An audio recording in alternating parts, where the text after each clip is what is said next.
എന്തോ ഇന്നത്തെ സ്പെഷ്യല്? തോരൻ, മെഴുക്കുവരട്ടി. ഓക്കെ. പിന്നെന്താ? ചമ്മന്തി, ആ, ഉണക്കല് വറുത്തത്. പിന്നെ ഇനി എന്താ ഉണ്ട്? ഒരു സ്പെഷ്യൽ സാധനം നമ്മൾ വെച്ചിട്ടുണ്ടോ? രസം. എന്തേ എടുത്തേ? എന്ത് രസമാ ഇത്? ഇത് മുളക് ഞവിടിയ രസം. പണ്ടത്തെ നൊസ്റ്റാൾജിയ സാധനം അല്ലേ? ഇതുണ്ടെങ്കിൽ ഇത് മതി ചോറ് തിന്നാൻ.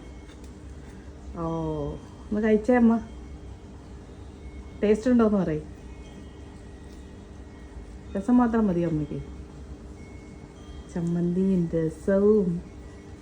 ഓ, ഇവിടെ ഒന്ന് വീഡിയോ എടുത്തിട്ട് എനിക്ക് കൊതി വരുന്നു. എനിക്ക് വായി വെച്ചോ, എന്നിട്ട് എനിക്കൊരു വീഡിയോ തരണേ. കൊള്ളാമോ? കൊള്ളാം. സത്യം സത്യം.